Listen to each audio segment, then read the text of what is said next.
잠시 후 행복한 아침에서는 역사 속에 오늘은 어떤 의미가 있는 날인지 오늘의 역사 준비되어 있고요. 네, 그리고 맛있는 요리 쉽게 알려드리는 이보은의 4개 식탁 이어집니다. 저희는 광고 후에 돌아올게요.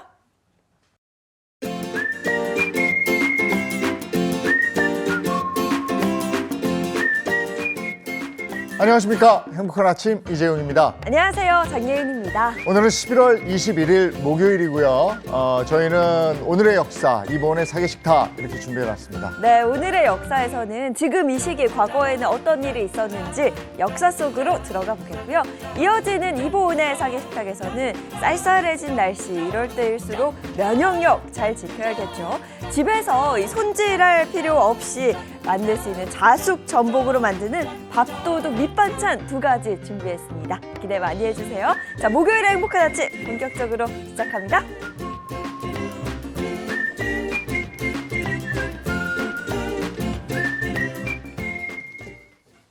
화제 이슈를 발빠르게 전해드리는 모닝 브리핑부터 시작하겠습니다. 장윤미 변호사와 함께합니다. 어서 오세요. 네, 안녕하세요. 안녕하세요. 네, 첫 번째 이슈부터 전해주시죠. 네, 첫 번째 이슈입니다. 마약류인 프로포폴을 무제한으로 투약해주면서요. 병원 안에서 사실상 마약 장사를 벌인 병원 관계자가 무더기로 검찰에 붙잡혔다는 소식 가져왔습니다. 네, 다른 곳도 아닌 병원에서 이런 일이 벌어지고 있었다. 정말 충격적인 소식인데요.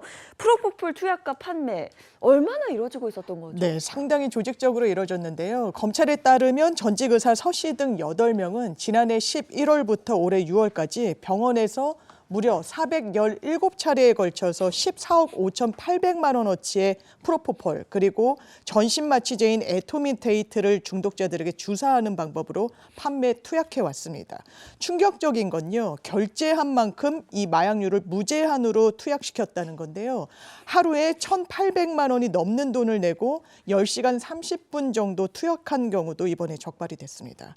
또 중독자들이 요구를 하면 새벽 시간대에도 병원 문을 열어줘서 투약을 시키기도 했고요. 일부 사람들 같은 경우에는 7개월 동안 무려 2억 원이 넘는 마약류를 투약받았습니다. 그러니까 돈만 내면 새벽에도 묻지마 투약을 해줬다는 얘기인데 병원에서 어떻게 이렇게 불법 프로포폴 투약이 가능했던 거예요? 네, 일단 이 병원 안에는 피부 관리실이라고 해서 밀실 같은 독립된 공간이 따로 마련돼 있었다고 합니다. 이 방에는요, 프로포폴을 투약할 침대, 냉장고, 주사기가 잘 갖춰져 있었다고 하는데요. 일단 상담실장이 중독자들이 결제한 액수만큼 투약량을 결정하면요, 무면허 간호조무사들이 주사를 놓는 방식으로 운영이 되었다고 합니다. 보통은 프로포폴 중독자들이 피부과, 성형과 시술을 목적으로 여러 병원을 전전하면서 투약을 해왔는데 이 병원 같은 경우는 그럴 필요가 없었습니다. 오로지 수면과 환각 목적으로 프로포폴을 투약, 판매하는 그런 목적으로만 운영이 되었기 때문입니다. 서울중앙지검 마약범죄특별수사팀은 이들을 적발을 했는데요. 일단 병원 관계자 8명, 그리고 프로포폴 투약자 24명 등 32명을 입건했고 전직 의사 서 씨 등 7명도 함께 처벌하기로 했습니다. 저기는 병원이 아니고 아예 프로포폴 소굴이었네요. 오, 네. 그리고 저 병원의 의사 간호사들은 저희 지정신입니까 지금? 아이고 엄하게 대처를 해야 되겠습니다. 다음 이슈 전해주시죠. 네, 두 번째 이슈입니다. 부산에서 무려 180억 원대의 전세 사기를 일으킨 피고인에게 법원이 중형을 선고했는데요. 50대 이 남성 징역 15년형을 선고받았습니다. 이 정도의 형은 법원에서 내릴 수 있는 최고형입니다. 180억 원대 사기라니 정말 규모가 엄청납니다. 어떤 방식으로 이 전세 사기를 저질렀을까요? 네, 일단 이 임대인 최 씨 같은 경우에는 자기 돈은 거의 들이질 않았습니다. 이른바 갭 투자를 했던 건데요.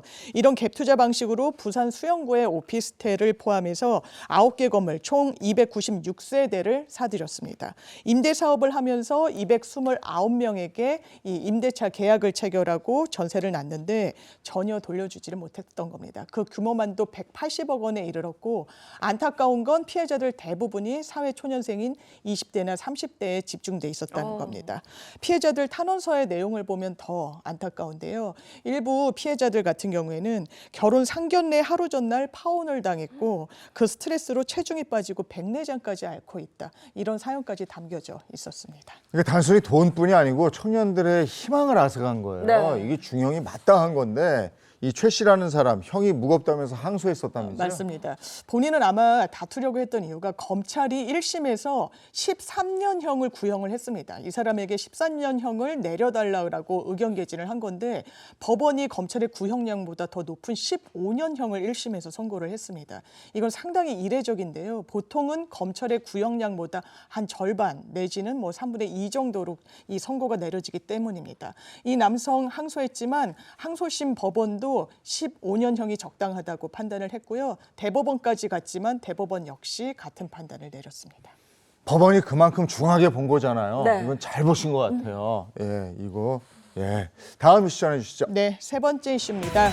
폐차 수준의 사고 차량 269대를 이용을 해서요. 정상적인 중고차 매매가 마치 이루어지는 것처럼 허위 서류를 꾸며 대출금을 무려 120억 원까지 대출을 받은 일당이 붙잡혔다는 소식입니다. 네, 분명 사고 차량인데 이게 어떻게 가능했는지 이 사건을 좀 자세히 들여다봐야겠습니다. 네, 이 부분은 인천경찰청 형사기동대가 수사를 한 내용인데요. 사기 혐의로 총책 A씨 구속이 됐고요. 불법 대출 사실을 알면서도 명의를 빌려준 B씨, 범행에 가담한 200명이 넘는 사람들을 불구속 입건했습니다. 이들은 지난해 4월 인천시 미추홀구에 중고차 매매업체를 차려놓고요. 폐차 직전에 있는 사고 차량 등의 번호판을 바꾸거나 성능 기록지를 아예 위조하는 수법으로 일단 허위 서류를 작성했습니다. 왜냐하면 중고차 거래를 할 때 비대면 대출이 많이 일어나는데 이 비대면 대출이 서류 심사로만 진행된다는 점을 악용했던 겁니다. 그래서 허위의 명의 대여자들을 모집을 했고요. 카드사나 캐피탈 업체에 대출을 신청해서 차량 한 대당 적게는 2천만 원, 많게는 2억 원이 넘는 대출금을 받아 챙겼습니다. 이 과정에서 일부 캐피탈 업체 직원들까지 공모했다면서요? 맞습니다. 캐피탈 업체 그 직원들도 범행에 가담을 했는데 이유는 대출이 일어나면 본인들도 수수료를 받았기 때문입니다. 경찰은 지난 2월에 관련 첩보를 입수해서 수사에 착수를 했고요. 같은 수법으로 9개의 경찰서에 신고된 사건들이 있어서 이 부분을 다 본인들이 이관을 받아서 이 일당 적발할 수 있었다고 밝혔습니다. 특히 경찰 관계자는 고수익을 낼 수 있다면서 명의만 빌려주면 된다. 아무 탈 나지 않는다. 이런 요청이 있을 때 절대로 이런 명의를 빌려주면 안 되고 나아가서 처벌까지 받을 수 있다는 점을 고지했습니다. 어떻게 폐차 가지고 이렇게 할 생각을 했을까요? 그러니까요. 하여간 머리들은 좋아요. 다음 이슈 전해 주십시오. 네 번째 이슈입니다. 지난해 한국에 온 이민자 비율이 50%대를 넘으면서 OECD 회원국 38개국 가운데 2위를 기록했다는 소식입니다. 한국행 이민자가 대체 얼마나 많이 늘어난 거죠? 상당히 많이 늘었습니다. 한국으로 온 이민자는 지난해 기준 8만 7,100명으로 집계가 됐는데요. 2022년도에 5만 7,800명보다 무려 50% 이상이 증가한 수치입니다. 증가율로만 따져보면요. 1위 영국에 이어 2위를 기록한 겁니다. 외국인들이 한국에서 살아보고자 하는 이유는 뭡니까? 일단 가장 큰 이유는 지난해 우리나라 증가율이 높았던 건 농어촌에서 짧게 일하고 귀국할 수 있는 계절 근로자의 유입이 상당히 늘어났기 때문입니다. 사업장마다 고용 가능한 외국인이 기존에는 9명이었는데요. 12명까지 고용할 수 있도록 늘려줬고요. 그리고 한 달 이상은 일해야 고용이 예전에는 가능했는데 이 요건도 일주일로 대폭 줄였습니다. 그래서 이런 계절 근로자만 따로 떼어서 미국과 비교를 해보면요. 미국은 계절 근로자들이 전년 대비 6% 증가하는 데 그쳤는데 한국은 무려 212%가 급증했다고 합니다. 또 유학생과 연수생도 많이 늘어났는데 아무래도 K컬처 등으로 한국의 위상이 높아진 점이 그 원인으로 꼽힙니다. 외국인 유학생은 2013년도에는 8만 6천 명 선에 그쳤는데요. 2023년 18만 2천 명으로 10년 사이에 2배 이상이 늘어났습니다. 네, 세계적인 한류 열풍이 또 우리나라의 이민자 수를 늘리는 그런 역할까지 하고 있네요. 네. 자, 오늘 여기까지 하겠습니다. 장윤미 변호사와 함께했습니다. 고맙습니다. 고맙습니다.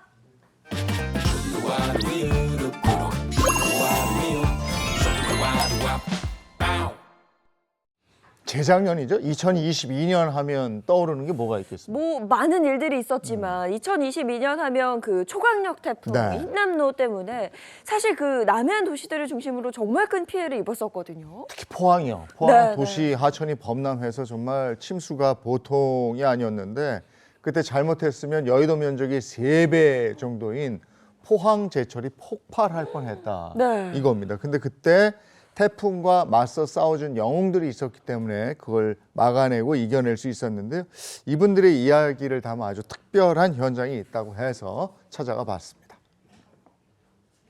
다채로운 볼거리 가득한 영화들.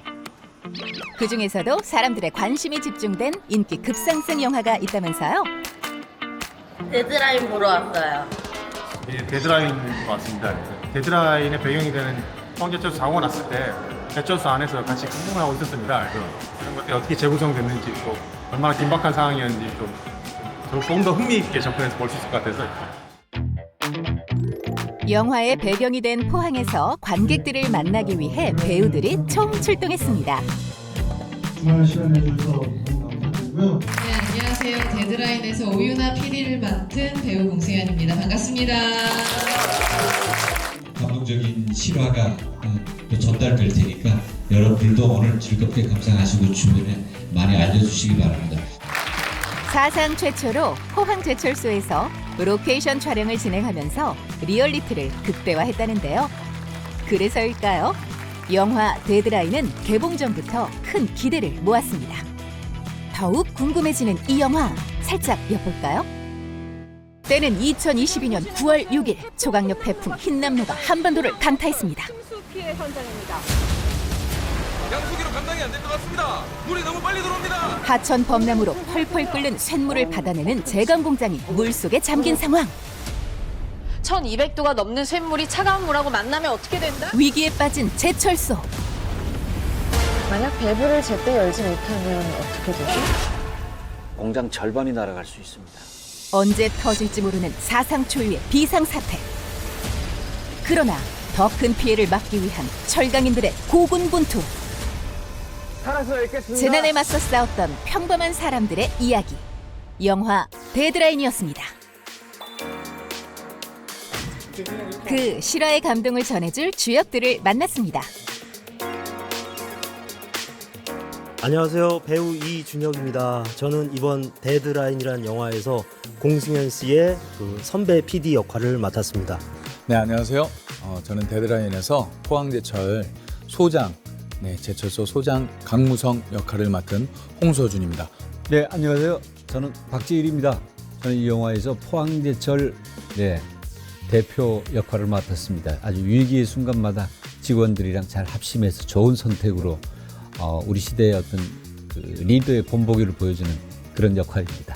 안녕하세요. 파트장 이양철 역할을 맡은 배우 정석영입니다. 저의 활약상을 기대해 주십시오. 감사합니다. 몇 년 전에 있었죠. 포항제철소에서 홍수가 일어나가지고 큰 위기를 겪었는데 그걸 잘 헤쳐나가는 포항제철 직원들이 잘 이겨나가는 그런 과정을 영화로 만든 데드라인입니다. 일단은 공장이라는 어떤 되게 특수한 공간에서 벌어지는 일들이라 저기 공장 내부를 좀 약간이나마 볼 수 있는 그런 재미가 좀 있고요. 그 모든 사람들의 또 각자 맡은 역할의 케미들이 되게 좋아요. 그런 부분들에 대해서 배우들의 연기력을 또 가늠해 볼 수 있는 그런 영화가 아닌가 생각이 듭니다. 뭐 일반적인 재난 영화나 그런 거 보면 되게 스펙타클하잖아요. 근데 저희는 그런 스펙타클함보다는 휴머니티, 인간적인 면을 많이 다뤘고 자기의 한계를 뛰어넘는 그 산업 인력, 산업 역군들의 모습이 진실되게 좀 담기지 않았나 생각이 됩니다. 근데 저는 산업 역군, 산업 인력 역이 아니어서 저는 관객의 입장에서 너무나 감동적으로 봤어요. 자기가 있어야 할 곳에서 자기 임무를 충실히 그냥 완수한 거, 그게 이 재난을 극복하는 가장 큰 원동력이자 그 해법이 됐죠. 근데 저 같으면 그런 위기의 순간에 과연 그 자리를 잘 지키고 있었을지 정말 그 개인한테는 그 두려움과 공포가 엄청났을 거란 말이죠. 있어야 할 자리에 있었던 그분들이 정말 너무나 존경스럽고 그분들이 영웅이 아닌가 생각합니다. 얼음잔 위에 불, 얼음잔이 있고 그 안에 불이 있어요. 냉철함이 있고 그 안에 뜨거움이 있는 것 같아요. 그게 공존하는 영화인 것 같습니다. 제철소를 복원하려면 1년 넘게 걸린다는 예측을 뒤엎고 135일의 기적을 만든 철강인들. 그 당시에는 후판부에서 아변 파트장을 맡고 있었습니다. 제가 직접 겪었던 그 상황을 영화해서 그런지 몰입감이 굉장히 좋았습니다, 사실은. 참담했죠, 사실은. 근데 저희가 영화에서도 잘 표현이 됐던데요. 침수나 뭐 배수 시스템들이 워낙 잘 돼 있어서 웬만한 태풍이나 뭐 물에는 표시도 잘 안 난다고 하죠. 그런데 뭐 그날 같은 경우에는 실질적으로 아까 영화 첫 장면처럼 허리 정도 높이로 흙탕물이 딱 밀려 들어올 때는 이게 뭐 큰일이 진짜 났구나. 이거는 진짜 좀 참담했습니다. 가열로 안에 물이 밀려 들어올 때 직원들이 기본적인 조치를 다 하고 난 다음에는 이 현장을 좀 떠나야 되지 않겠냐고 이제 제 눈을 이제 쳐다봤을 때 저는 이제 그러니까 공장 현장하고 공장 밖 상황을 비교를 해서 어디가 더 안전한지 피해를 최소화할 수 있는지를 빨리 판단을 해야 되기 때문에 그 상황에서 좀 고민을 많이 했던 것 같습니다. 제가 근무했던 그 공장 씬이 나왔던 부분을 고증을 뽑고 싶은데요. 당시에는 정말 긴박했고 가을로 폭발할 수 있었던 상황인데도 불구하고 모든 동료 직원분들이 혼란스럽지 않고 정말 매뉴얼대로 모두가 대피를 철저히 할 수 있었던 그런 장면이 영화에 그대로 잘 표현이 됐었던 것 같아서 너무 생각이 잘 나는 것 같습니다. 데드라인은 제철소 역사의 한 페이지다 라고 말씀드리고 싶습니다. 뜨거웠던 사투의 현장을 담은 영화. 과연 관객들은 어떻게 봤을까요? 시간이 그 시간에 이렇게 이렇게 있다는 거를 우리는 영화를 보고 다시 한번 느끼게 됐어요. 재미있었어요. 너무 감동적이었고 몰랐던 사실도 알게 됐어요. 우리가 알지 못했던 그날의 기억. 사진을 많이 봤는데 이걸 그대로 재현하기가 쉽지 않잖아요. 심지어 가동 중인 포스코기도 하고 저도 깜짝 놀랐습니다. 차가 막 뒤집혀져 있고 막 흙탕 진짜 막 태풍이 훑고 지나간 것처럼 느껴져서 저도 연기를 하는데 큰 도움이 되지 않았습니다. 아주 뜨거운 재난 감동 실화극이니까요. 다들 많이 기대해 주시고요. 초특급 태풍이 빚어낸 재난을 극복하기 위한 평범한 사람들의 실화 이야기. 그 뜨거웠던 135일 사토의 현장. 영화 데드라인이었습니다.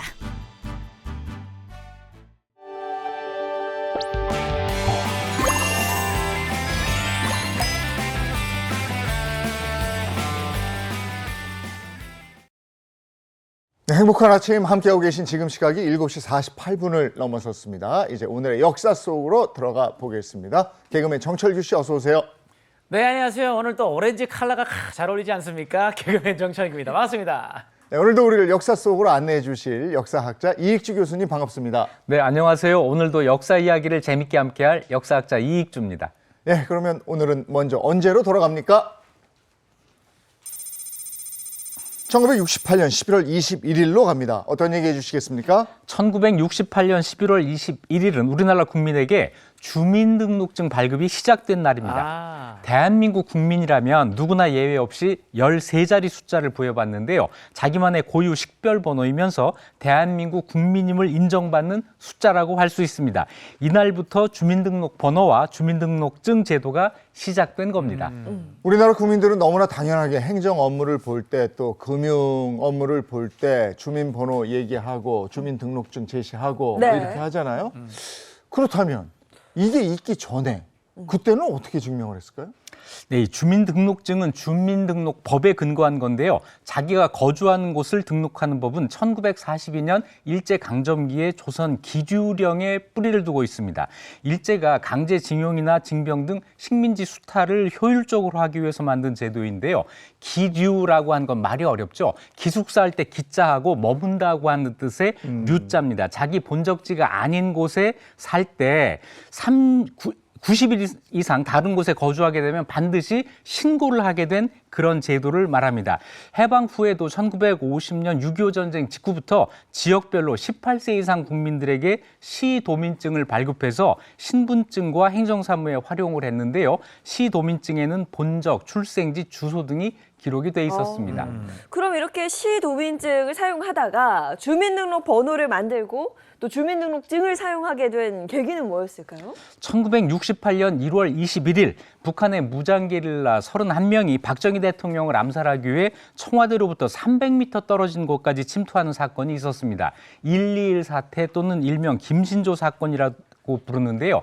이 사건이 대한민국의 여러 가지를 바꿔놨습니다. 이 사건 후에 정부가 전 국민에게 단일 형태의 신분증을 나눠주고 필요할 때 신원을 정확하게 파악할 필요가 있다고 생각을 해서 주민등록법을 개정하게 됐습니다. 네, 그러면 이제 제일 처음 시행이 되고 나면 첫 발급받는 사람이 있잖아요. 그게 1호. 누구였을까요? 그렇죠. 네, 누군가 1호 주민등록증을 받게 될 텐데 주민등록증 1호는 바로 박정희 당시 대통령, 2호는 유경수 여사에게 발급이 됐습니다. 1968년 11월 21일 오전 11시 서울 종로구 자하동 동사무소에서 주민등록증을 받아들었는데요. 박 전 대통령 부부가 받은 번호는 각각 110101-1000001번과 110101-2000002번이었습니다. 이게 개인정보 아닙니까? 네.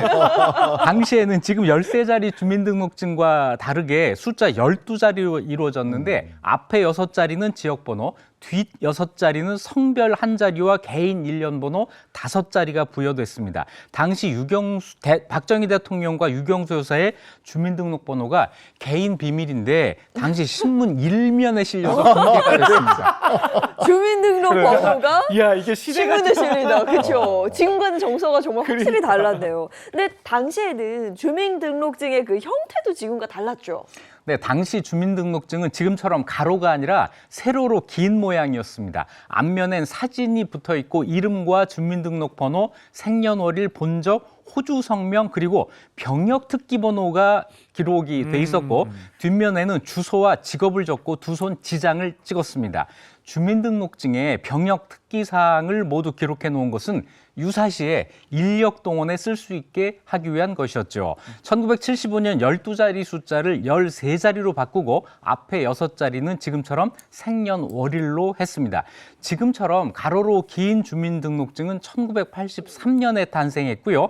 1999년 9월에는 홀로그램 등 첨단 기술로 제작된 현재 플라스틱 주민등록증이 나와서 25년째 같은 디자인을 유지하고 있습니다. 요즘은 길거리에서 지나가는 사람한테 주민등록증, 신분증 제시하시오 이런 거 없었는데 네. 예전엔 불신 검문에서 신분증 그래요. 그거 내야 돼요. 학생증이나 주민등록증 보여줘야지. 그러면 이렇게 보고 가 내지는 따라와 이거 했었죠. 아니, 너무 당연하게 줘야 되는 거예요. 지금 말도 안 되는 얘기인데 그때 그랬어요. 네, 1970년대, 80년대에 이 지금 중장년층 분들 이거 많이 기억하실 거예요. 불심 검문을 당하는 경우가 있었습니다. 시내 요소마다 전경들이 진을 치고 있었고 심지어 대학 캠퍼스 안에도 전경들이 들어와서 족구하고 놀고 그러고 있었어요. 신분증을 보여달라고 하면 이거 꼭 보여줘야 되고 심지어는 가방 열어봐라, 여성들 핸드백 열어봐라 그러면 열어봐야 됐습니다. 네. 그러다가 경찰이 의심이 가는 물건이라도 혹시 가방에 들어있으면 강제 연행되는 수모를 겪기도 했습니다. 네, 우리나라는 무슨 접촉사고나 뭐 이런 거 있으면 너 몇 살이야부터 나오잖아요. 그래 너 몇 살이야? 그럼 몇 살이야? 야 민증 까 이러잖아요. 맞아요. 근데 민증 깔 수 있는 나라가 그렇게 많지가 않다고 합니다. 이게 주민증이나 주민번호가 부여된 나라가 많지 않다면서요? 네, 그렇습니다. 주민등록증 같이 이 국민 모두에게 식별번호를 부여하고 모두가 사용하는 이런 나라는 몇 나라 안 됩니다. 한번 들어보세요. 체코, 루마니아, 수단, 우간다, 콜롬비아, 아르헨티나.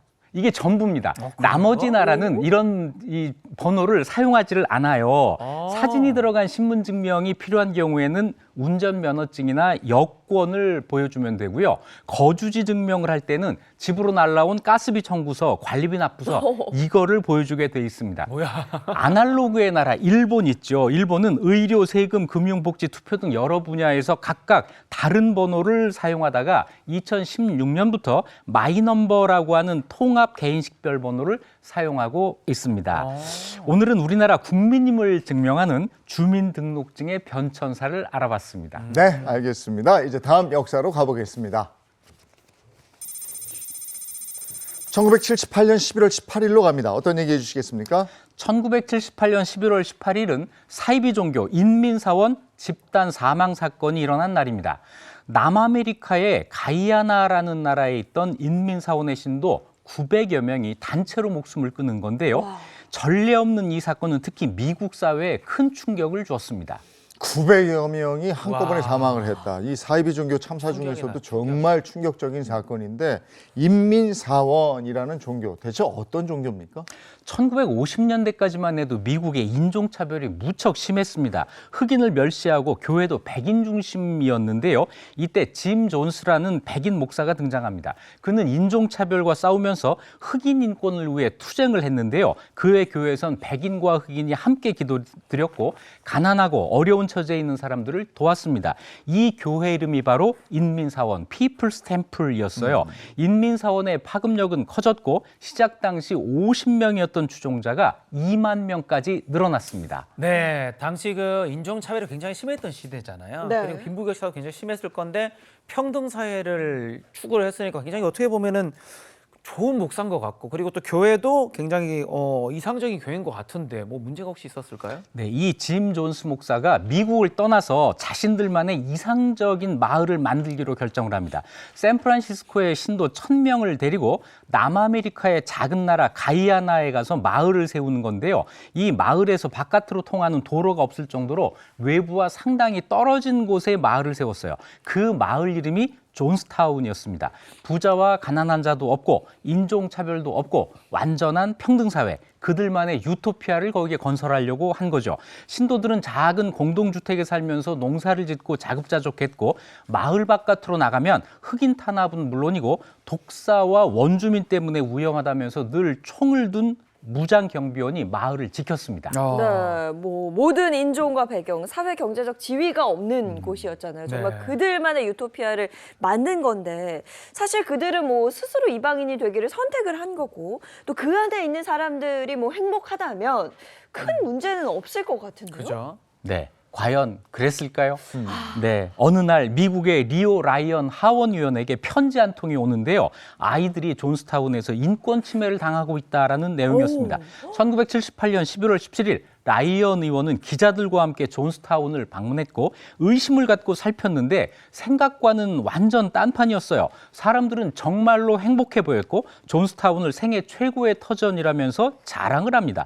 조사를 마치고 돌아가려고 하는 그날 그 밤에 라이언 의원 일행의 팔 위에 누군가 쪽지를 올려놨어요. 그 쪽지를 펴보자 안에 써진 내용은 존스타운에서 나가게 해주세요라는 거였습니다. 아, 존스타운이 정말 자유롭고 행복한 곳이었다면 저런 쪽지가 나올 리가 없죠. 그쵸. 그렇다면 사람들이 왔을 때는 일부러 막 행복한 척 연기했다는 건가요? 네, 그래서 다음 날 짐 존스 목사에게 이 쪽지에 대해서 묻습니다. 그러자 짐 존스는 누군가 장난한 거라면서 잡아떼고요.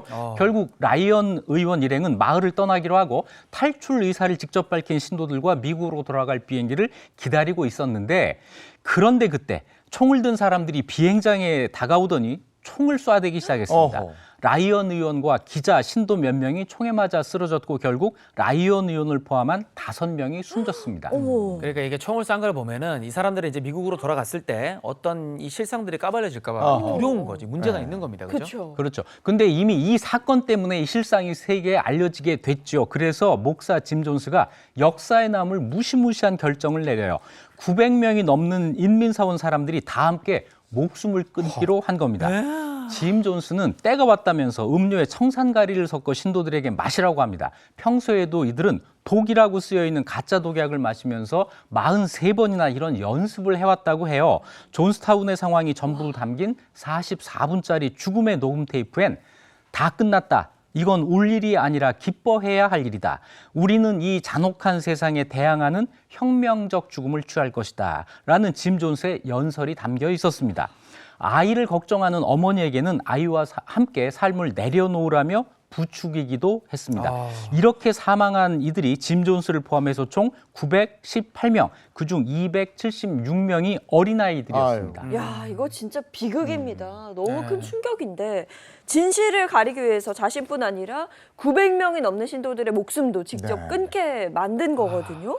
근데 아이들은 대체 무슨 죄인가 싶고 그리고 또 아직도 밝혀지지 않은 그런 의혹들이 남아 있다면서요. 네, 이 참사는 여러 가지 의혹이 남아 있는데요. 사망자들의 삼두근에 똑같은 주사 바늘이 있었기 때문에 타살 의혹도 있었지만 이런 의혹을 풀기도 전에 전부 화장이 돼서 부검도 하지를 못했습니다. 당시 녹음 테이프를 들어보면 가이아나 주재 미국 대사관 부국장 로버트 드와이어라는 사람이 당시 존스타운 현장에 있었고 짐 존스가 그를 대피시키라고 지시하는 내용이 나오는데요.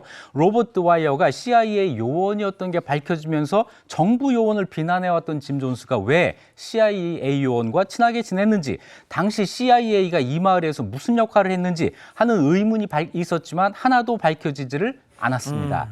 차별 없는 곳에서 살아가기를 바랬던 이 사람들, 하지만 교주에 의해서 죽음을 강요받았던 그들의 마지막은 많은 이들에게 큰 충격을 주었습니다. 근데 여러 가지로 의문이 많이 남는 네, 사건이네요. 그러니까요. 근데 미국이라는 사회가 이걸 아직도 파헤치지 않고 있다는 것도 신기하고요. 네. 자, 다음 역사로 가보겠습니다. 1995년 11월 20일로 갑니다. 어떤 얘기 해주시겠습니까? 1995년 11월 20일은 2인조 댄스 그룹 듀스의 멤버 김성재 씨가 세상을 떠난 날입니다.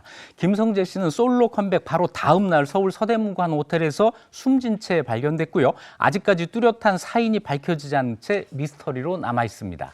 90년대 한국 힙합을 이끌었던 듀스. 네. 김성재 씨는 지금도 많은 사람들이 그리워하고 있죠. 그렇습니다. 듀스 노래는 지금 들어도 촌스럽지가 않아요. 네. 맞아요. 굉장히 멋있는 곡들이 많은데 처음 어떻게 데뷔하게 됐을까요? 고등학교 동창이던 김성재와 이현도 두 사람이 함께 춤을 추다가 박남정, 현진영, 강원래, 구준엽 등이 드나들던 이태원의 문 나이트클럽에서 가수의 꿈을 끼웁니다. 현진영과 와와 2기로 활동을 하다가 프랑스어로 두를 뜻하는 단어 두, DEUX를 영어식으로 발음한 듀스로 데뷔를 했어요. 1집 나를 돌아봐는 당시 미국에서 인기를 끌던 뉴잭 스윙 장르를 가져와서 센세이션을 일으켰고요. 이현도 씨가 음악의 견고함을 책임졌다면 김성재 씨는 매력적인 목소리와 춤 실력으로 시원시원한 공연을 선보였습니다. 특히 탁월한 패션 감각이 있었던 김성재 씨는 듀스의 스타일리시한 의상을 담당하면서 무대를 더욱 돋보이게 만들었습니다. 네, 듀스 하면은 또 떠오르는 노래가 여름 안에서라는 노래가 있거든요. 네. 저는 이 세대라 가지고 이걸 알아요. 하늘은 우릴 향해 이거. 열려 있어. 교수님 한번 해보시겠습니까? 잘하시는데요. 비슷해요. 네. 네, 요즘도 매년 여름마다 울려 퍼지는 노래죠. 듣는 순간 그 시절 그 추억이 떠오르는 여름 안에서는 밝은 멜로디와 누구나 편하게 즐길 수 있는 템포, 서정적인 가사가 어우러져서 많은 사랑을 받았는데요. 듀스는 이 앨범으로 대중적 인기를 얻었고 지금 들어도 세련된 느낌이 있잖아요. 많은 가수들이 리메이크하면서 시대를 초월해 사랑받는 노래입니다. 네, 김성재 씨는 솔로 가수로도 데뷔하지 않았습니까? 네, 김성재 씨는 1995년 듀스 해체 후 솔로 가수로 전환을 선언했습니다. 그해 11월 19일 말하자면 무대를 공개했고 성공리에 마쳤어요. 그리고 저 계속해서 열심히 할 거니 지켜봐 주세요라는 인터뷰도 했습니다. 그런데 그 공연 몇 시간 뒤에 호텔에서 싸늘한 죽음으로 발견된 겁니다. 컴백 무대까지 성공적으로 마치고 다음날 이제 어머니에게 가겠다고도 말을 했는데 왜 이런 일이 발생한 건 정말 이해가 가지 않는데요. 당시 호텔에서는 무슨 일이 있었을까요? 네, 호텔 객실에 있던 사람은 김성재 씨와 미국인 댄서 2명, 한국인 댄서 4명, 여자친구 A씨, 매니저 B씨 등 총 9명이었습니다. 댄서 6명이 먼저 잠자리에 들었고 새벽 1시쯤 매니저 B씨가 방으로 들어갔고 거실에는 김성재 씨와 여자친구 A씨만 남아 있었습니다. 그런데 다음 날 새벽 6시 매니저가 소파에 누워있는 김성재 씨를 깨웠는데 이미 사망한 상태였습니다. 그의 오른팔에는 28개의 주사바늘 자국이 발견됐고 시신에서는 동물 마취제인 졸레틸이 검출이 됐습니다. 아니 정말 거짓말처럼 갑작스럽게 세상을 떠났는데 수사는 어떻게 진행이 됐습니까? 숨지기 전에 함께 있었던 여자친구가 당연히 용의선상에 오르죠. 게다가 이 여자친구 A씨가 동물병원에서 졸레틸을 구매한 것을 숨기려 했다는 사실이 드러나서 유력한 용의자로 지목이 됐습니다. 1심에서 무기징역을 선고받았는데 항소심에서 증거 불충분으로 무죄로 뒤집혔고 대법원에서 무죄 판결이 확정돼서 혐의를 벗게 됐습니다. 그렇게 돼서 김성재 씨의 죽음은 지금까지 의문으로 남게 됐습니다. 23 나이에 갑작스럽게 세상을 떠난 김성재 씨, 아름답고 그 미소와 목소리는 지금도 많은 사람들에게 기억이 돼 있습니다. 그렇군요. 자, 이제 다음 역사로 가보겠습니다. 2009년입니다. 11월 22일로 갑니다. 어떤 얘기 해주시겠습니까? 2009년 11월 22일은 연쇄 살인마 정남규가 사망한 날입니다. 네. 정남규는 총 13명을 살해하고 20명에게 중상을 입혔는데요. 더 이상 살인을 못할까 봐 조바심이 난다는 등 죽을 때까지 살인에 집착하다가 사형 선고를 받고 독방 수감 중 스스로 목숨을 끊었습니다. 정남규가 잡히지 않고 범행이 계속될 때 전국이 정말 그 공포에 떨었던 맞아요. 그런 네. 사건이었는데 그 기억납니다. 정말 끔찍한 범행을 저질렀던 정남규. 어린 시절은 어땠나요? 1969년에 태어난 정남규는 가난한 집안의 폭력적인 아버지 밑에서 자랐습니다. 초등학교 5학년 때 동네 아저씨로부터 성폭행을 당했고 학교 생활에도 잘 적응하지 못했다고 합니다. 고등학교 때는 자취방 옆 아저씨에게 다시 성폭행을 당했고 군복무 시절에는 선임들에게 가혹행위를 겪고 후임들에게서 무시당하는 등 자존감이 땅에 떨어졌고 급기야 사회에 대한 복수심으로 범죄의 늪에 빠지게 된 겁니다. 절도, 강도, 강간 등으로 교도소를 들락거렸습니다. 네, 정남규 어린 시절 굉장히 또 불행하게 보냈네요. 그렇다면 이제 그 살인을 처음 저지른 때는 언제였습니까?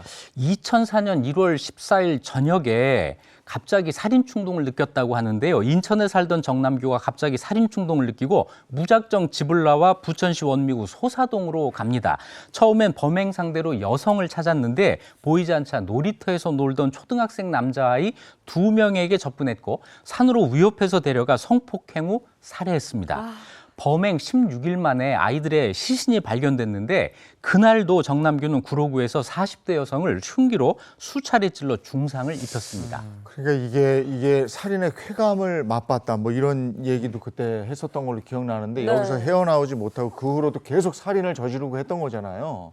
네, 정남규는 2004년 1월부터 약 27개월 동안 서울과 경기 지역을 돌며 총 24건의 범죄를 저질렀습니다. 특히 서울 서남부 지역에 비슷한 수법의 살인 사건이 발생하면서 지역 주민들이 공포에 떨었는데요. 범행이 비 오는 목요일 밤에 집중되자 비 오는 목요일 밤에 괴담 등이 회자되곤 했습니다. 연이어 사건이 보도되자 정남규는 범행 패턴을 바꾸는데요. 처음엔 골목길에 숨어 있다가 혼자 가는 여성을 무차별적으로 습격을 했는데 뒤에는 문을 열어놓고 사는 다세대 주택가에 침입하는 방식으로 바꿨습니다. 그는 원한 관계나 금품 갈취가 목적이 아니라 살인 자체를 즐긴 거예요. 피해자가 고통스러워하는 모습을 보기 위해서 피해자들을 돌려세워 정면을 공격하면서 만족감을 느꼈고 죄책감도 전혀 없었습니다. 정말 악마네요. 지금 정말 뭐 범행 수법 이런 거 네. 들어보니까. 근데 이렇게 수많은 살인이 일어날 동안 어떻게 잡히지 않을 수 있었을까요? 정남규는 더 많은 살인을 하기 위해서 건강에 누구보다도 신경을 썼고 철저하게 완전 범죄를 노렸습니다. 증거를 남기지 않기 위해서 체육복과 운동화로 복장을 최소화했고 얼굴을 알아보지 못하게 마스크와 안경을 썼고 족적을 숨기기 위해 심지어 신발 밑창까지도 제거를 했다고 합니다. 또 게임, 인터넷도 하지 않았고 위치 추적을 피하기 위해 핸드폰도 집에 놓고 다녔어요. 그리고 10km를 무려 37분 만에 주파했는데 도주를 위해서 달리기 훈련 같은 체력 단련을 꾸준히 했기 때문이죠. 네, 그러니까 이 악마가 계속 살인을 하기 위해서 정말 열심히 노력을 했다고 할 수밖에 없을 것 같은데 인생 자체가 목표가 살인이었던 것 같습니다. 근데 결국에는 이게 잡히죠. 네, 2006년 4월 22일 서울 신길동의 다세대 주택에 침입한 정남규가 자고 있던 20대 청년을 둔기로 내리쳤는데 이게 빗나갔습니다. 피해자가 깨서 격렬히 저항했고 자고 있던 청년의 아버지까지 합세해서 격투를 벌인 끝에 제압하는 데 성공합니다. 정남규는 경찰서로 이동 중 순찰차 뒷자리에서 수갑을 찬 채로 달아났다가 2시간 만에 다시 검거됐습니다. 정말 극적으로 잡힌 건데 이 경찰에 검거된 후에도 반성의 기미는 전혀 없었다고요. 네, 정남규는 현장 검증 내내 고개를 빳빳이 들고 있었고요.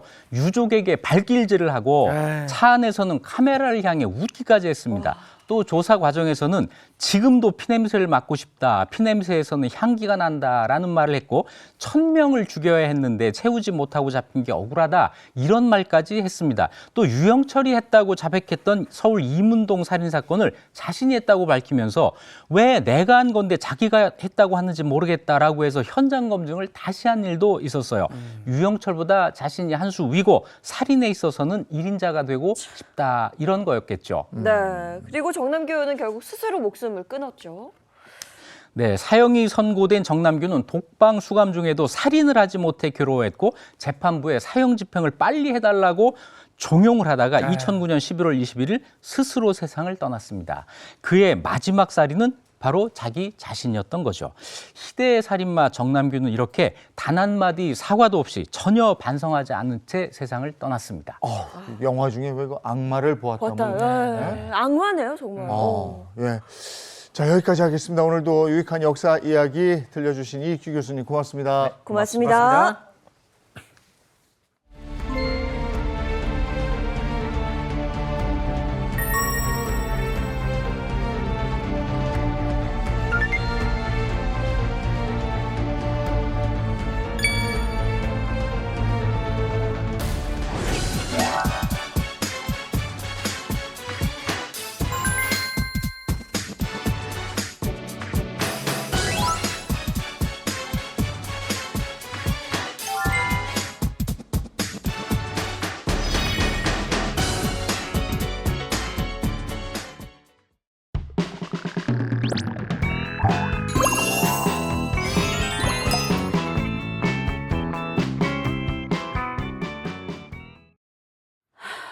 네, 이번에 사계 식탁 시간입니다. 이번 선생님 어서 오세요. 안녕하세요. 안녕하세요. 반갑습니다. 아유, 찬바람이 불고 좀 쌀쌀할 때는요.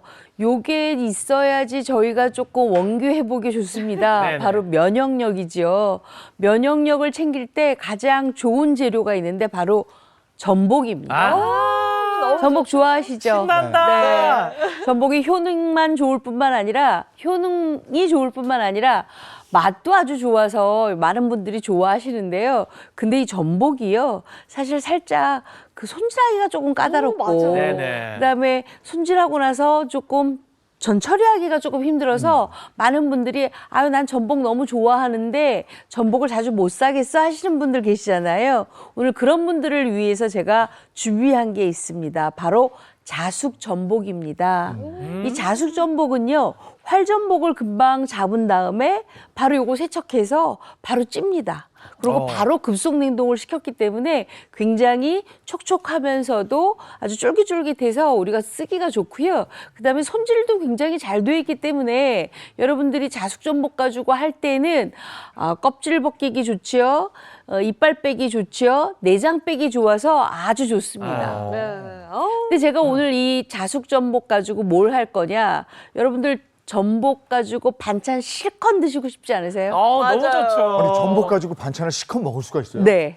귀한데. 왜냐하면 이 자숙 전복이요. 요렇게 슬라이스 돼서 나온 게 있거든요. 편하겠다. 요거 가지고 아주 편하게 꽈리고추 넣고 조림만 해도 아주 맛있게 드실 수가 있는데요. 그다음에 또 하나는 우리가 자숙 전복을 가지고 요거를 살짝 쪄요. 찐 전복을 해서 요새 한창 유행하는 게 있더라고요. 청경채를 굉장히 잘 해야지 여기 조금 맛이 있다 없다 이러잖아요. 네, 맞아요. 그렇기 때문에 제가 오늘 찐전복과 청경채를 굉장히 맛있게 찜을 해서 여러분들한테 설을 보일 생각입니다. 맛있겠네요. 네, 야, 저는 맨날 그 활정본만 생각을 하다가 오늘 자숙 전복. 야, 이거는 뭐 일단 손질이 편하니까 해먹기가 너무 좋잖아요. 그렇죠. 너무너무 거기다가 이 또 자숙 전복이 뭐가 좋냐면은 다이어트에 그렇게 좋다고 합니다. 오, 다이어트. 단백질 많고 무기질 많고 지방은 또 적어가지고 소화가 잘 되면서 다이어트에 그냥 일품이 건강에 최고의 음식 자숙 전복이라고 합니다. 그리고 또 앞서 살짝 말씀해 주셨는데 면역력에도 이게 또 그렇게 아주 좋다면서. 어머나. 아니 우리 철규 씨가 공부 많이 하셨어요. 저 자숙 전복 너무 먹고 싶었어요. 우리가 이 전복 전복에는요 면역력을 높일 수 있는 미네랄과 비타민이 굉장히 풍부해서 원기 회복에 일단 좋습니다. 그다음에 요오드가 많고요, 아르지닌이 많고 타우린이 많기 때문에 우리가 체내에 쌓이는 독소를 빨리 바깥으로 배출시키는 노폐물 배출이 아주 원활하고요. 그다음에 우리 유해물질 쌓이잖아요. 그거를 바로바로 해독시킬 수 있는 것이 바로 이 면역력이 높은 전복이다 보니까 이 작수전복 조금 많이 사 드시면 이 계절에 아주 좋을 것 같습니다. 네. 그리고 뭐 손질이 이미 되어 있기 때문에 그러니까. 하기도 너무 편하고요. 그렇죠. 네. 너무 좋기 때문에 제가 지금 오늘 요거 전복 가지고요. 요거 다 여러분들이 반찬으로 드실 거예요. 야. 많죠. 진짜 편하게 돼 있다. 다돼 있네요. 굉장히 편하게 돼 있잖아요. 근데 이 전복이요, 요게 지금 슬라이스가 다 되어 있는데 요게 지금 활전복을 이용을 해서 깨끗하게 세척을 하고 난 다음에 그것을 급속 냉동을 시켜 놓은 거예요. 찐 상태에서. 네. 그러고 나서 요거를 다시 다 걷어내서 이빨 빼고 그다음에 못 뺐어요. 내장 빼죠. 내장 빼고. 네. 그리고 껍질 뺏겼잖아요. 네. 껍질을 뺏겼잖아요. 그래서 굉장히 이렇게 깨끗해졌어요. 다 해놨네, 다 해놨어. 네, 그렇죠. 그랬으면 요거를 그냥 쓰셔도 괜찮습니다. 하지만 집에서 살짝 한번 헹궈주시는 게 좋아요. 네. 그래서 요거는 이렇게 찬물에 좀 헹궈서 바로 헹궈주시는데, 그러면 이렇게 만들어 놓은 자숙전복은 어떻게 해동시키느냐? 요거 해동시키기 너무 좋습니다. 네. 그냥 찬물에 헹궈서 바로 건져내시면 되고요. 그럼 바로 아니면 저 같은 경우에는 냉장고에 한 30분 정도 두었어요. 그랬더니 훨씬 더 좋더라고요. 네. 이렇게 준비가 됐습니다. 야. 한 번만 물로 헹궈서 네. 진짜 너무 간편하다. 편하네요. 예. 전복인데. 그러니까. 이렇게 이제 준비가 됐어요. 네. 자, 그랬으면 이렇게 준비가 된 것을 이렇게 볼에다 좀 담으세요. 담고 뭘 하느냐? 우리가 전복이잖아요. 맛술 하나만 조금 넣어주세요. 그래서 이렇게 조물조물 묻혀서 준비를 해주세요. 오늘 반찬에 전복 이렇게 많이 드리면 요거 진짜 호강하는 거예요. 아, 그럼 네. 원기 회복되죠. 그럼 집에 갈 때 힘이 넘칠 것 같습니다. 자, 그랬으면 이제 여기에다가 같이 넣을 재료가 필요한데 그게 뭐냐? 바로 이 꽈리고추예요. 꽈리고추를 제가 왜 준비를 했냐면요. 이 꽈리고추가요, 전복하고 섞였을 때 전복이 살짝 달달하면서도 이렇게 약간의 쫄깃쫄깃한 맛이 있잖아요. 네. 거기에다가 이 꽈리고추의 매콤한 맛이 좀 섞이니까 훨씬 더 궁합이 좀 좋은 거예요. 네. 그래서 이렇게 준비를 좀 해주시고요. 어서들어 딱 3등분 하네요. 그렇죠. 딱 3등분. 왜냐하면 요래야 전복의 크기하고 딱 맞아요. 그래요? 네. 만약에 얘가 좀 너무 길잖아요. 이 꽈리고추가 이게 너무 길면 겉돌잖아요. 그죠. 그리고 여기에다가 준비한 마늘도 이렇게 준비를 마늘 슬라이스 했습니다. 한 거. 자, 그랬으면 다 끝났어요. 이제 볶기만 하면 돼요. 자, 야, 이게 손질이 돼가지고 오니까 이렇게 간편한 그렇죠. 거야. 쉬운 거죠, 만들기가. 요것만 되니까 할 게 없더라고요. 그러네요. 자, 그래서 고추기름을 좀 이렇게 둘렀습니다. 고추기름. 고추기름. 그리고 고추기름 두른 상태에서 뭘 하느냐? 우리가 아까 마늘 있었죠. 네. 마늘을 좀 넣어주시고요. 먼저 볶는군요. 네. 마늘 먼저. 마늘 기름이랑. 그다음에 꽈리고추도 먼저 좀 볶아주세요. 근데 그 조림이나 볶음에 꽈리고추 들어가면 갑자기 요리가 확 고급스러워지고 맞아요. 그 향이 내는 게 확 다르더라고요. 맛있어져요. 맞아요. 맞습니다. 그래서 이렇게 볶아주세요. 아, 벌써 맛있겠네요.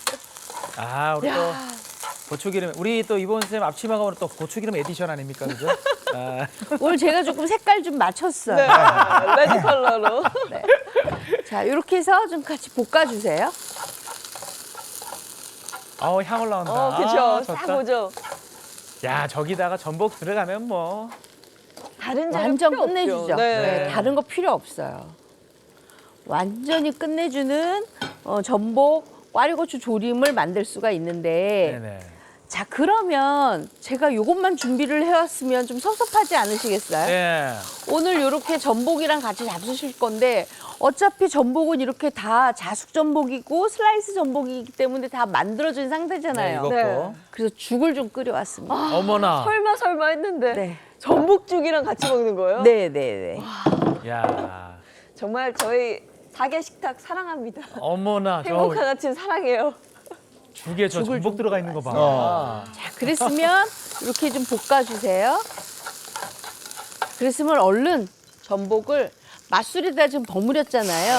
얼른 넣어요. 설마 지금 거의 다 끝난 걸까요? 거의 다 끝났어요. 어머나, 야 이거 지금 이게 많은 분들이 전복 요리가 어렵다 하시잖아요. 네. 이렇게 자숙 전복 슬라이스를 준비를 하시면 어렵지가 않아요. 왜냐하면 이게 손질이 반이거든요. 그렇죠. 자, 그럼 여기에다가 우리가 뭘 넣느냐? 간장만 넣으면 되겠죠. 아. 저건 늘 우리 그리고- 멸치 집어넣었었는데 전복이 들어갑니다. 네. 그리고 물엿도 좀 집어넣어 주세요. 들어간 멸치 양만큼 들어갑니다. 지금. 멸치 마리수만큼. 버무려 주세요. 야, 저거를 일일이 손질해서 저 반찬할 양을 만들었다고 맞아요. 생각해 보세요. 이거 너무 힘들잖아요. 못해요, 집에서. 근데 이렇게만 하시면 정말 맛있게 드실 수가 있어요. 설마 끝났나요? 끝났어요. 너무 쉽죠? 네. 너무 쉬워요. 그러니까 자숙 전복 슬라이스만 구입하시면 꽈리고추는 뭐 이건 일도 아니고요. 야, 전복이 이렇게 해서 반찬이 되는 마법입니다. 깨를 조금 뿌려주세요. 깨 뿌리고. 오, 맛있겠다. 향이 벌써. 아. 와. 자, 맛있겠죠? 네. 자, 그럼 거의 다 됐습니다. 이야. 초간단이다. 초간단. 야. 그러면 저희가 죽을 좀 드려야 되잖아요. 네. 죽을 좀 먼저 드릴게요. 요거 이렇게 전복죽을 아침에 저희가 가마솥에 좀 썼거든요. 요거에다가 숟가락 하나만 주실래요? 네. 정말 뚝딱입니다. 전복 한 상 뚝딱. 저희가 전복을 얼마나 많이 넣는지 왜냐하면 슬라이스 됐으니까 네. 정말 그냥 요것만 그냥 딱 넣으시면 돼요. 이렇게 참기름 한 방울. 이렇게. 참기름. 참기름 한 방울. 그다음에 네. 야, 이 아침에 전복죽에 전복 조림에 전복은 진짜 예전에는 접근하기 쉽지 않은 식재료였는데 그렇죠. 요즘엔 전복이 그래도 제법 많이 나니까 그런데다가 이 자숙 전복은요. 여러분들이 구입하기가 쉬울 뿐만 아니라 네. 일단 다듬기가 없잖아요. 맞아요. 네. 그래서 여러분들이 집에서 쓰실 때 아주 편하게 쓰실 수가 있어요. 맞아요. 이빨 빼는 것도 쉽지 않았는데. 어머나. 이런 자연스러운 미소가 나오다니. 장혜인 씨. 와.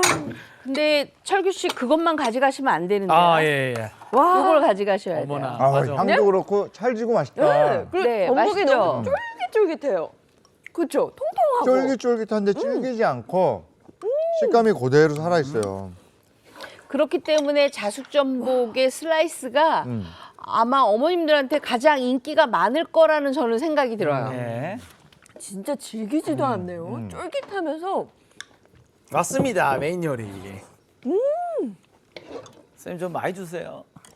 와, 다 남기면서 많이 달라 그래. 집에서 이렇게 작업하려면 힘들잖아요. 그러니까요. 아니 다 돼 있으니까. 이야. 와, 이것도 진짜 뚝딱뚝딱 만드셨어요. 이 자숙 전복 덕분에. 이게 마늘하고 꽈리고추하고 전복을 세 개 딱 잡아 먹을 때 그 맛이. 아. 간이 딱 좋네.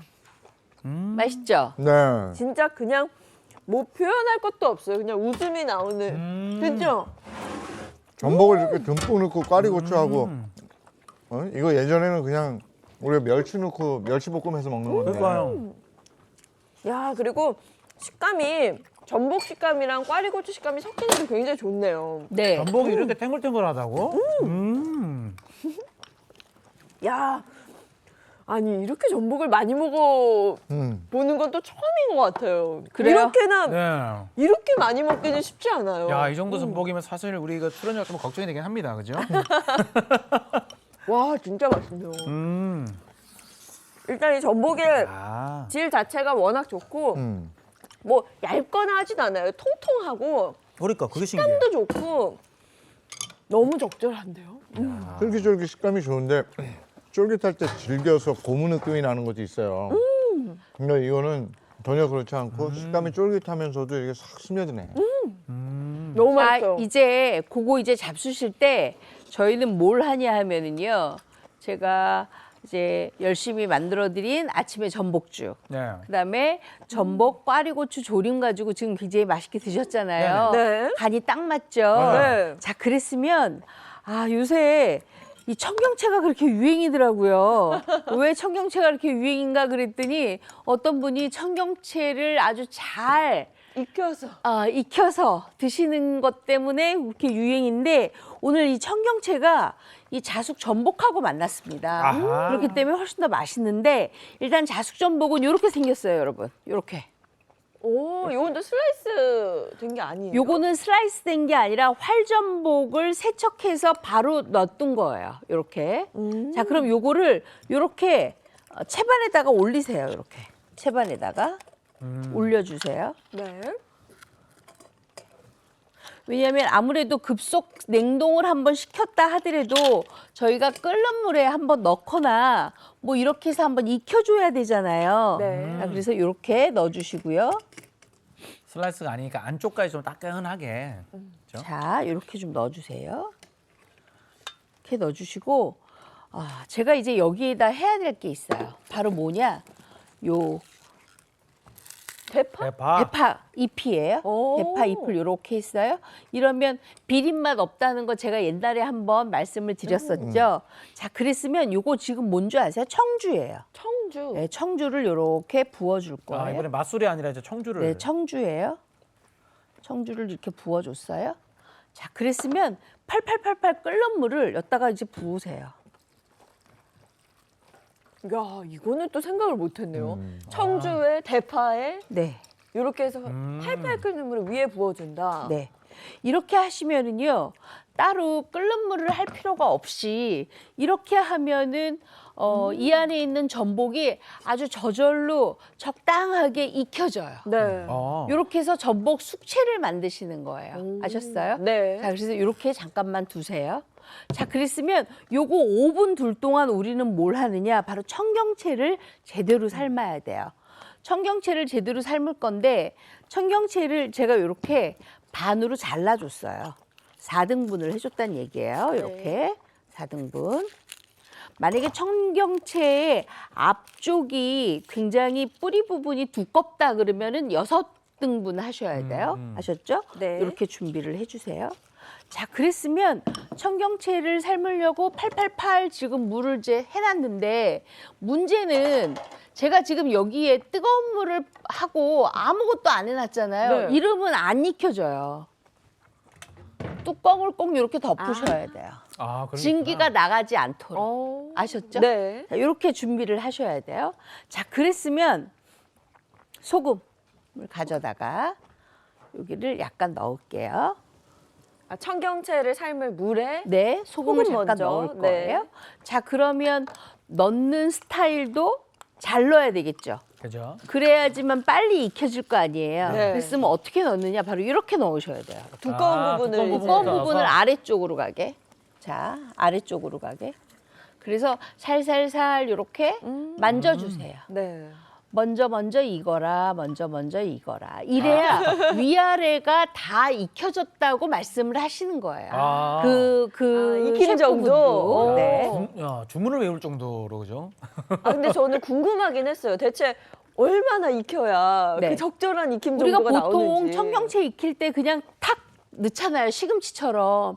그러면 청경채는 앞부분은 굉장히 딱딱하고 뒷부분은 이파리 부분인데 앞뒤가 잘 익지 않잖아요. 그러니까 앞뒤가 잘 익으려면 앞에 먼저 익혀주고 그다음에 넣어서 뒤에까지 이렇게 익혀주는 거예요. 이렇게. 야. 소금을 넣었기 때문에 굉장히 파랗죠. 네, 그래서 색깔 이쁘다. 색깔이 굉장히 이뻐요. 초록초록하게 올라오네요, 확실히. 소금이죠, 소금. 요새 그래서 청경채 값이 올랐어요? 오르진 않고 사람들이 많이 사간대요. 네. 그래서 요새는 이 청경채만 무쳐 드시기도 하고 청경채에다가 그러니까 오징어 같이 해서 잡수시기도 하고 뭐 도라지 같은 거 해서 같이 잡수시기도 한다 그래요. 자, 이렇게 해서 청경채를 이제 뒤집어 줄 거예요. 뒤집어 줘요, 이렇게. 자, 그러면 청경채를 넣고 어느 정도 익혀야 되느냐? 보통은 2분에서 3분 정도예요. 자, 그럼 어느 정도 익어야지 되느냐? 여기 한번 들어볼게요. 아, 저 정도 느낌? 아, 요거 좋아요. 딱 요 정도가 그분이 얘기한 이분한 정도. 이분하게 익은 거예요? 네. 아, 좋습니다. 건져요. 건져서 찬물에 찬물로. 담가요. 바로 찬물로 끓이네요, 그죠? 자, 그리고 다시 한번 찬물에 또 옮겨서 찬물로. 넣어요. 한 번 더. 네. 열감으로 더 익을까봐 이제 그런 작업들을 하는 거잖아요, 그죠? 네. 그러고 난 다음에 요거를 깨끗하게 씻어서 물기를 꽉 짜줘요. 요것만 먹어도 너무너무 맛있어요. 아, 그렇죠. 근데 요거를 이제 오늘의 주인공인 전복과 함께 먹는 거잖아요. 네. 기대되시죠? 네. 요거는 또 다른 모양의 자숙전복, 그죠? 자, 이렇게 넣고. 자, 그랬으면 이제 전복이 5분이 지났어요. 5분이 지났으니까 손질을 해야 되겠죠. 네. 자, 손질 한번 해볼게요. 아까 뚜껑을 덮어놓은 이유는 연하게 찜이 되라고 덮어놨잖아요. 네. 짠! 봐봐요. 오. 오, 진짜? 찜이 됐어요. 이야. 그렇죠? 자, 그랬으면 요거 이제 건져요. 이렇게 해서 건져주세요. 찜이 된 것은 다시 한번 안 헹궈도 괜찮아요. 네. 이렇게 건져주세요.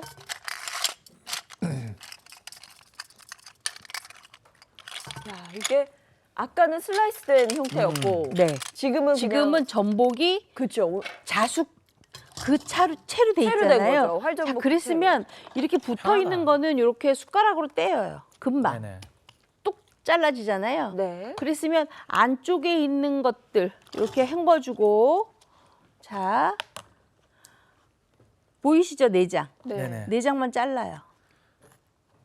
내장 자르고 이빨 있잖아요. 네, 이빨 잘라주고. 이게 한번 자숙돼서 오니까 이빨 네. 떼는 것도 되게 쉬운 것 같아요. 자, 이렇게만 해주시면 돼요. 이렇게 해서 크게 먹고 싶으시죠? 네. 크게 그냥 담을게요. 우와.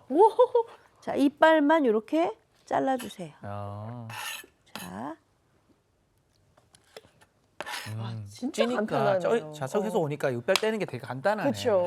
그쵸. 엄청 간단하죠? 그래서 활전복 때문에 막 힘들다 안 하셔도 괜찮아요. 자, 이렇게 자 준비가 됐어요. 자, 그랬으면 한번 무쳐봅시다. 자, 아주 맛있게 무쳐볼게요. 네. 전복 넣고요. 무쳐 이제. 청경채 넣고요. 다 넣으시면 돼요. 국간장, 네. 진간장, 아하. 여기는 들기름, 참기름 같이 들어갑니다. 아, 이거 고소한 거 다 들어가네. 네, 그다음에 다진 마늘 들어가고요. 네.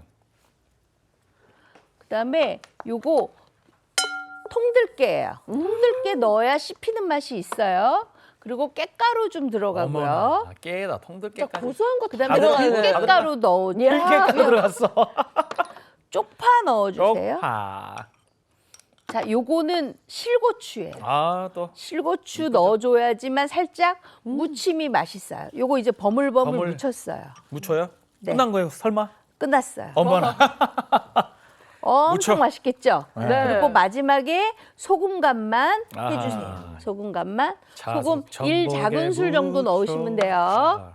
자, 아, 진짜 세상에서 제일 간단한 전복 요리 같아요. 야. 손질이 단데 그게 이미 돼서 오니까. 근데 요게 얼마나 맛있는지. 그래요? 오. 정말 제가 만들면서 너무 잘 지금 주신 만들었구나. 것만으로도 쫄깃쫄깃 너무 맛있었어요. 이것도 너무 네. 맛있는데. 주신 게 왜 세 분 다 없어졌네요. 아니, 이것도 간이 딱 빼고 요 자숙전복 무침. 전복죽하고 먹으니까 너무 좋아. 너무 맛있죠. 이렇게. 야, 이것도 기대된다. 좋습니다. 야. 자, 이렇게 해서 잡숴보세요. 네. 벌써 이 고소한 향이 맛이 좀 다르죠? 먹기도 전에 확 올라와요. 네. 청경채랑 이렇게 같이 해서 먹어야죠. 이렇게 싹 올려가지고. 어떤 느낌일까? 이게 청경채하고 잘 어울리네요. 그렇죠. 너무 잘 어울리죠. 그리고 청경채가 너무 잘 삶아졌잖아요. 그렇죠?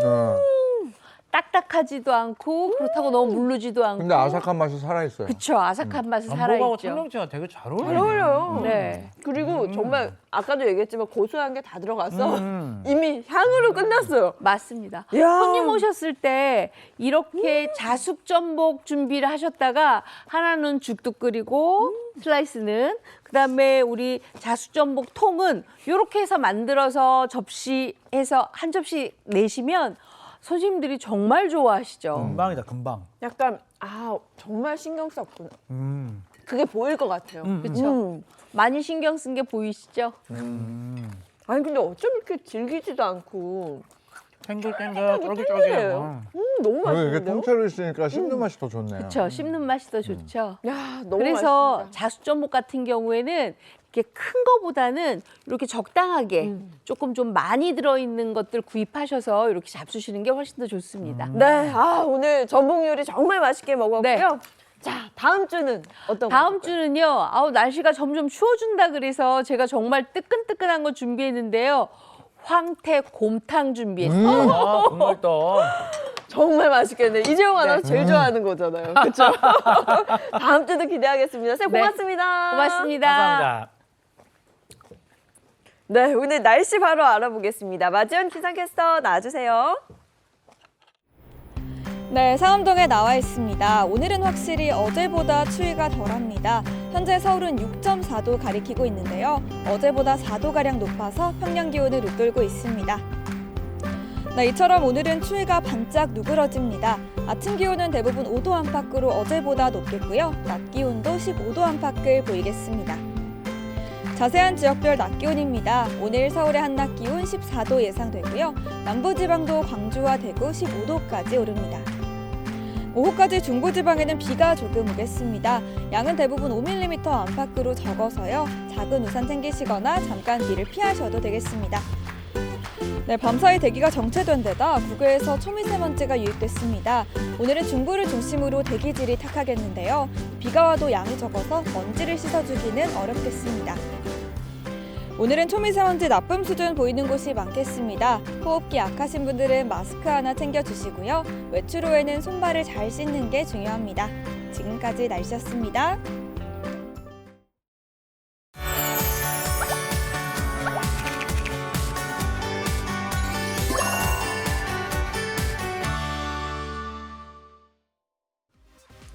농림축산식품부와 한국농수산식품유통공사가 개최하는 푸드위크 2024가 오는 23일까지 코엑스에서 진행됩니다.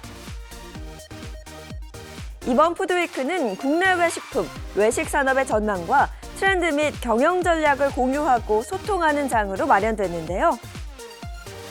그래서 이것을 통해서 우리 식품 기업들이 판로를 개척하고 해외 수출 시장까지 개척하는 기회로 삼고자 합니다. 앞으로 푸드테크 산업이 우리 농업과 함께 상생 발전되기를 기대합니다. 다음 소식입니다. 한국수력산업협회가 지난 20일 강원대학교 링크 3.0 사업단과 함께 제1회 수력의 날 제정 기념행사와 제2회 수력 페스타를 개최했습니다. 한국수력산업협회는 수력산업의 역사적 성과를 되새기고 미래 성장을 도모하기 위해 11월 25일을 수력의 날로 제정하고 수력산업과 관련한 취업 박람회를 개최해 많은 취업 준비생들의 관심을 받았는데요. 이번 행사가 수력 발전의 중요성을 인식하고 또 미래를 위한 혁신과 성장을 다짐하는 계기가 되기를 기대합니다.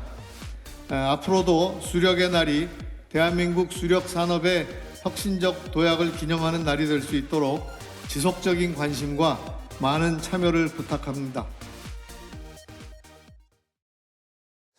오늘 낮에도 기온이 좀 오른다고 그러거든요. 근데 네. 어제도 기온이 오른다고 그랬는데 어제 해가 안 나니까 어우 춥죠.